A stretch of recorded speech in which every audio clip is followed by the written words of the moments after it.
Hi JVS ஃபேம்ஸ். இப்போ நாங்கள் தான் காலையில் 6:15க்கு வீட்டிலேருந்து கிளம்பினோம். இப்போ தான் வந்து எங்கள் குலதெய்வம் கோவிலுக்கு வந்து நாங்கள் ரீச் ஆகிருக்கோம். இப்போ நாங்கள் வந்து பொங்கல் வைக்க போகிறோம். இதுதான் நாங்கள் எல்லோரும் சேர்ந்து இங்கே ஒரு 3-4 ஃபேமிலி வருவாங்க, வந்து எல்லோரும் சேர்ந்து பொங்கல் வைப்பாங்க. நாங்கள் வந்து ஃபஸ்ட்டு இந்த கோவிலுக்கு வரும்போது, நான் கல்யாணம் ஆகி வரும்போது இந்த கோவில் வந்து வேப்ப மரத்துக்கு கீழே செங்கல் மட்டும் தான் வச்சுருப்பாங்க.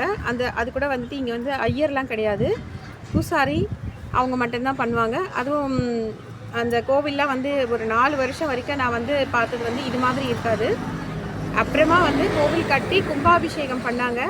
கும்பாபிஷேகம் பண்ணி அந்த கலசம் வந்து எங்களுக்கு கொடுத்தாங்க அந்த கோவிலோட தர்மகர்த்தா.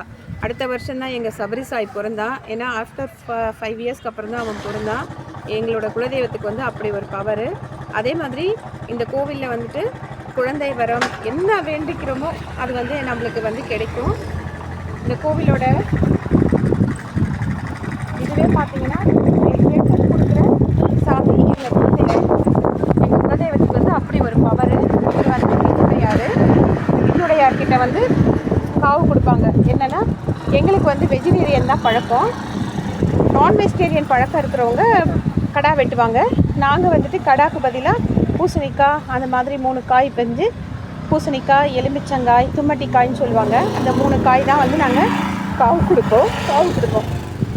இதை வந்து எங்களோட வம்சமாக ஃபேமிலியாக பண்ணிட்டுருக்கோம். அடுத்ததாக பார்த்திங்கன்னா இந்த கோவிலுக்கு வந்து ரொம்ப குரங்குகள் அதிகம். இந்த கோவிலில் ரொம்ப நல்லாயிருக்கும்.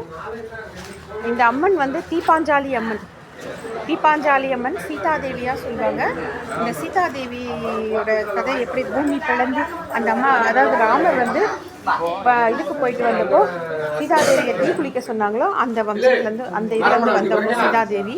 அதனால் எங்களுடைய குலதெய்வம் இந்த அம்மா தான்.